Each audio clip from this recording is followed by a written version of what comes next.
보이려고 그들 앞에서 너희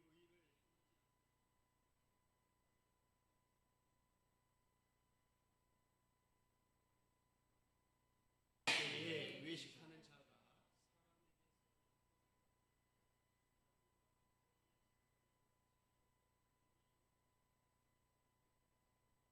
진실로 너희에게 이르노니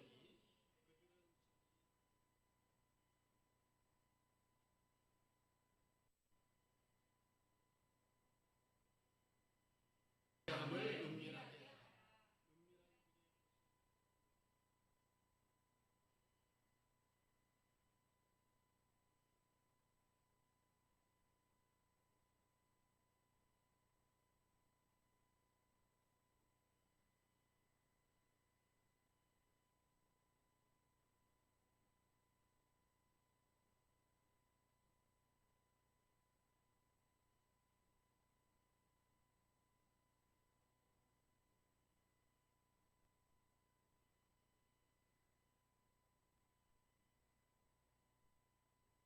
기도에 대해서 예수님께서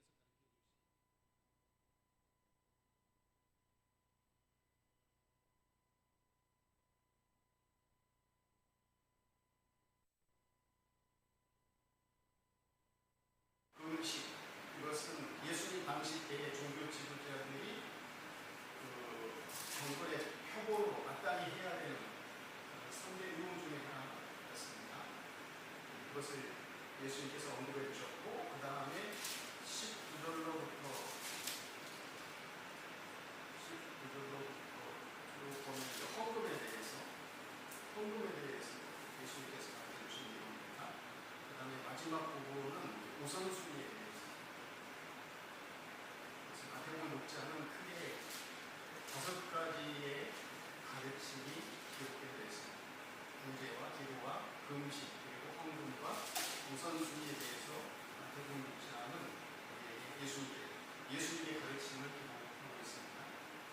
자, 오늘 본문 1절부터 4절은 구제입니다. 구제에 대해서 예수님께서 가르쳐 주신 내용입니다.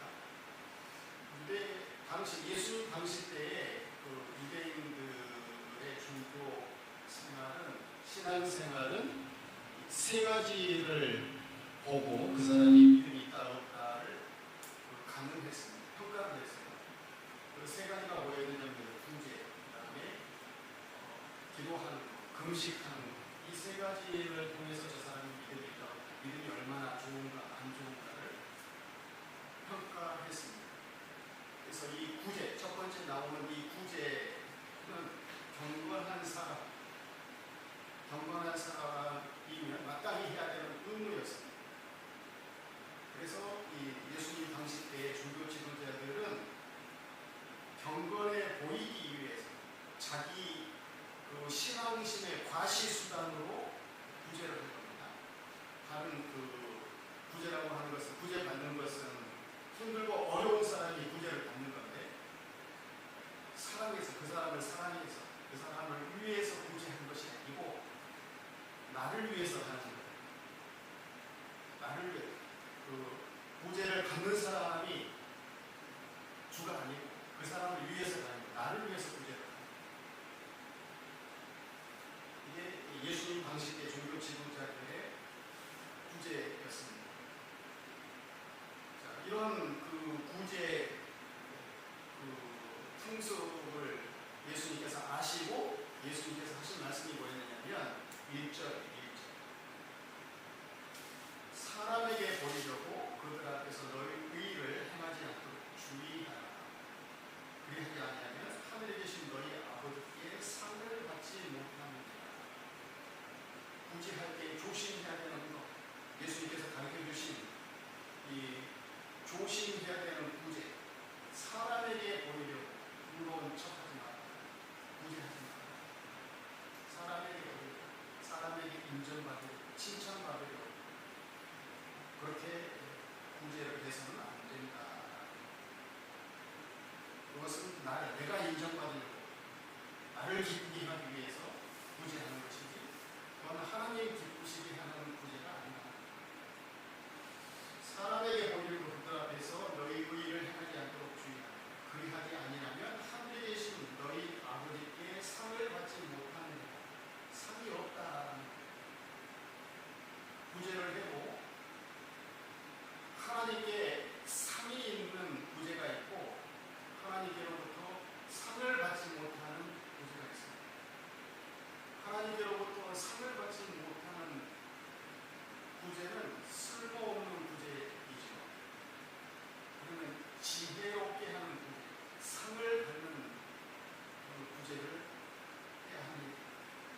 구제는 당연히 하는 거예요.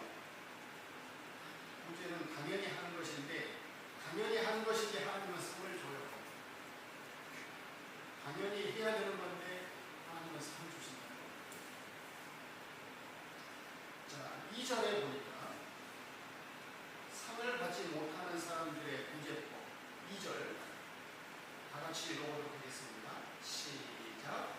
그러므로 구제할 때 외식하는 자가 사람에게서 영광을 받으려고 회당과 거리에서 하는 것 같이 너희 앞에 나팔을 불지 말라. 진실로 너희에게 이르노니 그들은 자기 상을 이미 받았느니라. 예,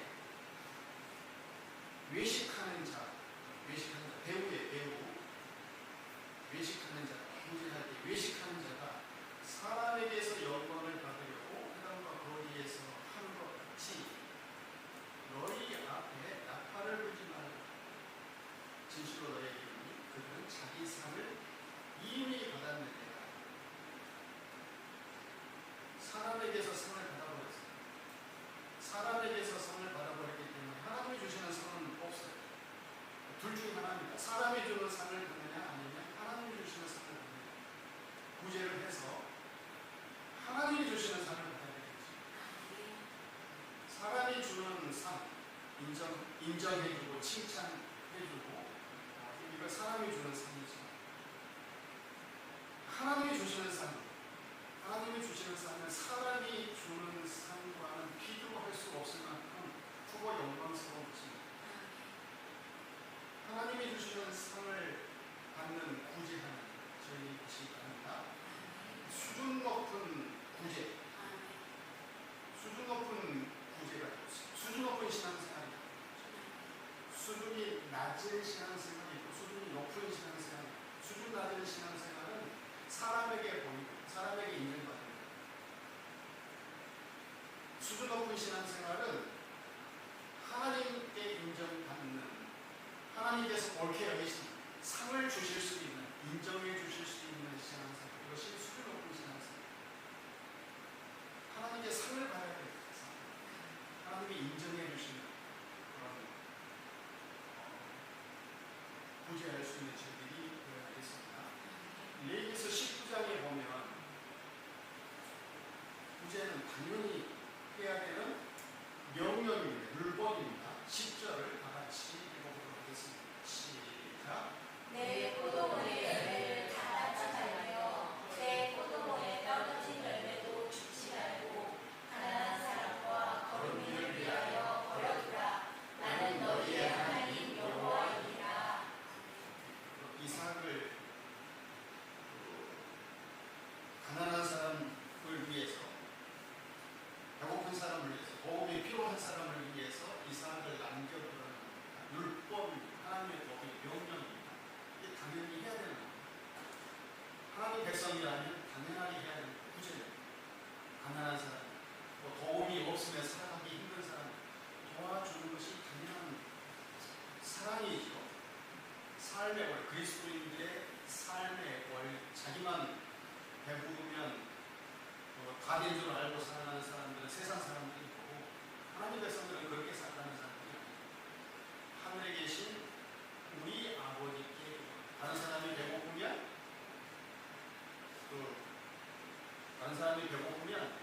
그 고통을 같이 짊어질 수 있는 사람, 함께 살아가는 사람, 모른 척하면 안 되는 겁니다. 그래서 가난한 사람들, 거룩을 위해서 이삭을 떨어진 열매를 죽지 않도록 한 것이 구약시대의 율법이었습니다. 하나님의 법이었습니다. 자, 그런데 이제 문제는 뭐냐면 신명기 15장 11절에 보면 이 가난한 사람들은 언제든지 있어요. 땅에는 언제든지 가난한 자가 그치지 아니하겠으므로 내가 네게 명하여 이르노니 너는 반드시 네 땅 안에 네 형제 중 곤란한 자와 궁핍한 자에게 내 손을 펼지니라. 도움을 주라는 겁니다. 가난한 사람을 구제하라는 거예요. 가난한 사람 구제하는 것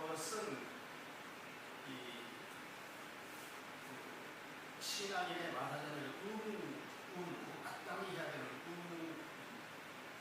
그래서 야고보서 1장에 보면 경건을 이렇게 얘기하고 있습니다. 1장 27절 같이 읽어보겠습니다. 시작. 하나님 아버지 앞에서 정결하고 더러움이 없는 경건은 곧 고아와 과부를 그 환난 중에 돌보고 또 자기를 지켜 세속에 물들지 아니하는 그것입니다. 하나님 아버지 앞에서 정결하고 더러움이 없는 경건은 고아와 과부를 그 환난 중에서 돌보는 것이 경건이다. 언제든지 그치지 않는 힘들고 어려운 사람, 고아와 과부 그런 사람들을 돌보는 것이 우리 하나님 섬기는 사람들의 의무예요. 그걸 하면 경건한 사람입니다. 하나님 섬기는 사람입니다. 마땅히 해야 되는 겁니다. 그런데 문제는 뭐냐면 사람에게 인정받으려고, 사람에게 상을 받으려고 구제하는 이게 문제예요. 구제는 하나님께 상을 받기 위해서 하는 거예요. 자, 그래서 구제 어떻게 하느냐? 예수님이 가르쳐 주신 구제법 3절과 4절입니다. 본문 3절과 4절 다 같이 읽어보겠습니다. 시작. 너는 구제할 때에 오른손이 하는 것을 왼손이 모르게 하여 내 구제함을 은밀하게 하라. 은밀한 주의 보시는 너의 아버지께서 바쁘시리라. 구제할 때 오른손이 하는 것을 왼손이 모르게, 아주 은밀하게 하라. 오른손이 하는 거 왼손이 모를 수가 없잖아요. 아주 은밀하게 하라. 아주 은밀하게. 우리나라 속담에 쥐도새도 모르게 그렇게 하는 아주 은밀하게 하라. 다른 사람 소문내지 마. 은밀하게 하라. 자, 왜 은밀하게 구제해야 되느냐 하면 사람이 그 인정해줘 버리면, 칭찬하고 인정해줘 버리면 하나님이 갚으실 수가 없어요. 사람이 모르게끔, 사람이 나에게 상을 줄 수 없게끔 하려면 은밀하게 해야 돼요. 상을 한 번 받는 거예요. 사람에게 받든지 하나님께 받든지. 어떤 상이 더 크냐? 하나님께 받는 상이 훨씬 크기 때문에 사람이 모르게 은밀하게 하는 거예요. 대체로 우리는 다른 사람 도와주고 이렇게 구제할 때 자기 이름을 놓고 싶습니까? 안 놓고 싶습니까? 자기 이름을 놓고 싶잖아요. 자기 이름을 놓고 싶어요. 안 놓으면 괜히 그 사람이 나를 이렇게 안 좋게 생각하는 것처럼 그렇게 여겨지고 싶잖아요. 그 결혼식 축의금을 낸다든지, 상가비 조의금을 낸다든지, 자기 이름을 꼭 쓰잖아요. 안 쓰면 체면이 아닌 것 같고, 나중에 불이익을 당하고, 나중에 내 그 애경사가 있었을 때, 초대했을 때 낭패를 당할 것 같고, 괜히 손해볼 것 같고, 또 세상에서 그 인심이 없는 사람처럼 그렇게 여겨질 것 같고, 그래서 이름을 꼭 쓰잖아요. 저만 쓰나요? 24년도 쓰시잖아요. 그게 쓰죠. 사람에게 인정받는 사람에게 인정받는 칭찬받는 그렇게 살아가는 거예요. 그것은 이제 그 구제라고 볼 수는 없죠. 그래서 구제라고 볼 수는 없고 서로 같이 살아가는 그런 먹고 살아가는 슬픔을 나누고 기쁨을 나누는 차원이지 없으면 죽는 그런 구제가 아니잖아. 구제는 없으면 죽는 사람에게 베푸는 겁니다. 주는 거예요. 대가 없이, 조건 없이. 그걸 바라지 않고 그냥 주는 거예요. 이게 구제입니다. 내게 있는 것은 그냥 주는 거예요. 그냥 주면 내게 있는 것은 없어지잖아요. 손해가 나는 것이 구제입니다. 없어지는 거예요. 근데 하나님이 갚으십니다.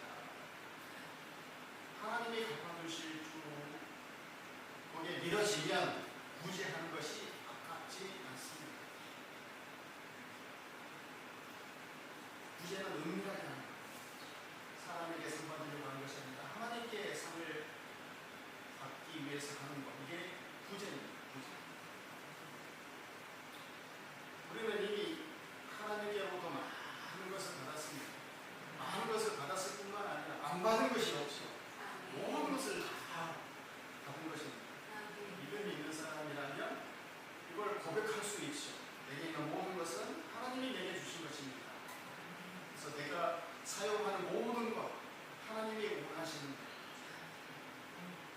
그리고 사용하겠습니다. 청지기로 살아가는 것이 그 믿음 있는 사람, 수준 높은 신앙인의 삶의 원리입니다. 내게 주신 모든 것은 하나님이 내게 주셨다. 내게 있는 것은 하나님 것이기 때문에 하나님 것 쓰는 것입니다.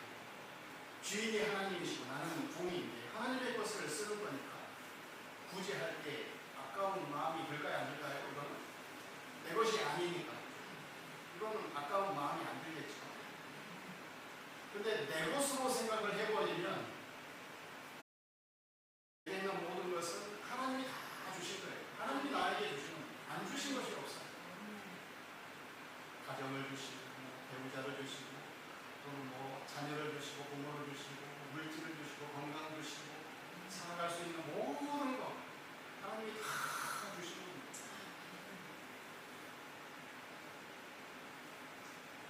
이걸 믿으면 하나님이 사랑하시는 사람, 힘들고 어렵게 살아가는 그런 가난한 사람들에게 내게 있는 것을 조금 주는 것, 하나님이 나에게 맡기신 것을 조금 주는 것이 어렵지 않습니다.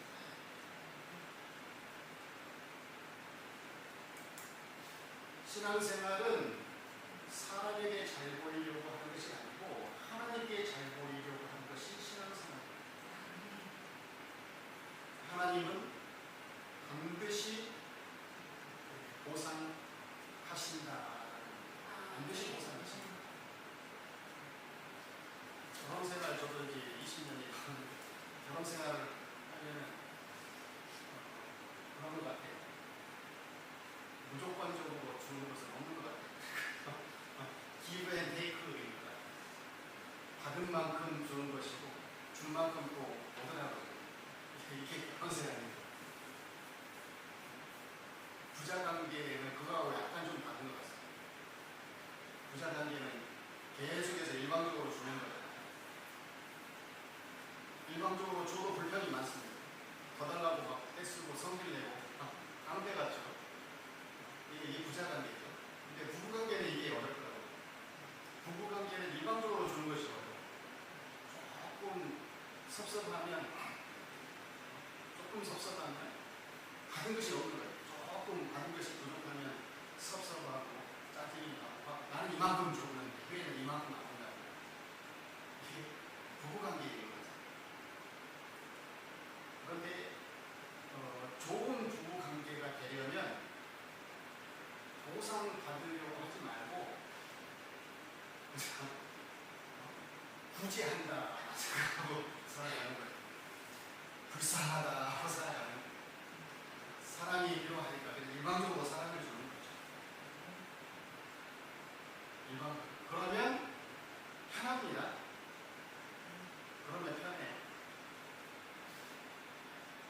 배우자에게 뭐 인정받으려고 칭찬받으려고 하면 그리고 칭찬 안 해주면 인정 안 해주면 섭섭하고 속상하고 짜증나잖아요. 인정받으려고 하지 말고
받으려고 칭찬받으려고 하면 이게 문제가 생깁니다.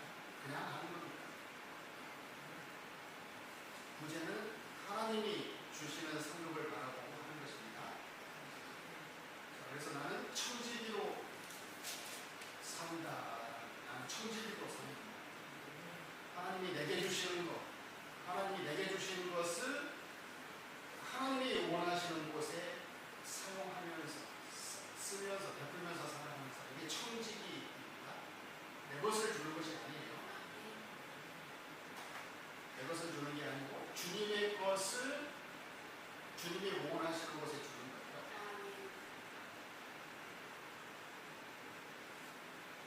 그래서 하나님이 내게 주신 것, 맡기신 것, 이거 나 혼자 잘 먹고 잘 사는데 사용해 버리면 이거는 상급이 없습니다.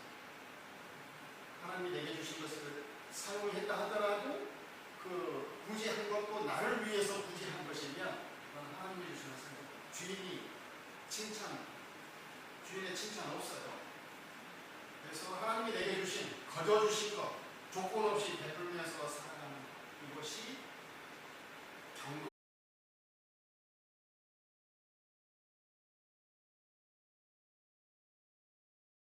그 순교하신 정규현 목사님이 계시는데 그분이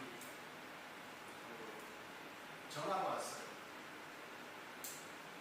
전화가 왔는데 맨 처음 그분이 이제 가시게 된 동기가 뭐냐면 어떤 그 선교사역을 하시는 분의 권유를 받아서 갔어요. 근데 그 선교사님의 그 선교사역의 사역을 권유하신 분이 그 말라이에 먼저 파송하신 분이 있었어요. 먼저 파송하신 분이 털을 잡고 있었겠죠. 그런데 이 정주영 목사님 이제 후발주자로 간 거예요. 후발주자로 갔는데, 근데 이제 그 선발주자로 가신 분은 이제 충성을 다 하신 것 같지는 않아요. 말을 들어보니까. 근데 이제 정주영 목사님은 저한테 성경을 좀 배웠거든요. 그걸 이제 가서 가르치니까 이제 그곳에 사역하는 그 말라이 그 목사님들은 이제 성경을 가르친 거죠. 그랬더니 그 목사님들이 막 울면서 이제 처음 듣는 복음이라고 울면서 이제 충성을 다하는 거죠.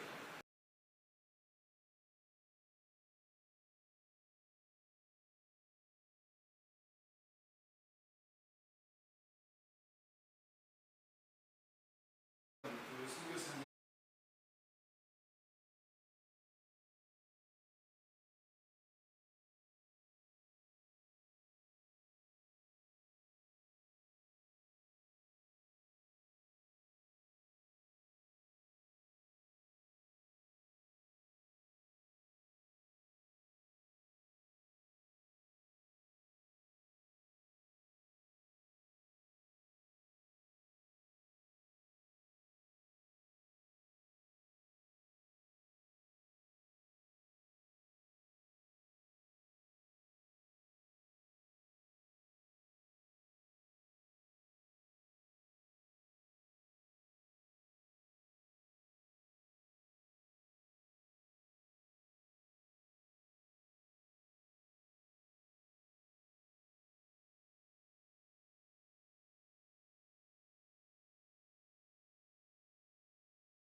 거기 그 활동하는 선교지 사역 무대가 말라이라고 하는 곳의 수도예요. 우리나라 말하는 서울이죠. 그 수도에서 좀 단둘이 지역에서 사역을 하는데 밥 한 끼만 줘도 500명이 온다는 거죠.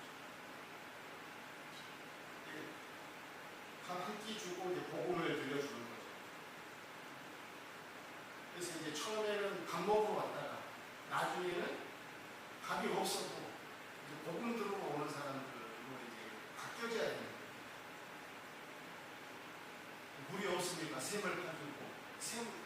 셈이 없대요, 셈이. 셈 하나 가지는데 잊어버려요.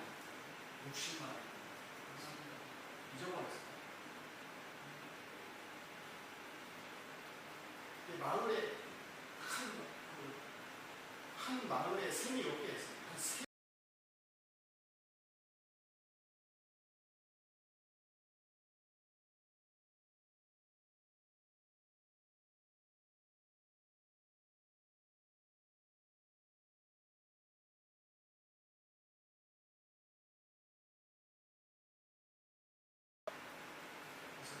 합당한 구제, 정말 사람을 살리는 존귀하게 하는 구제.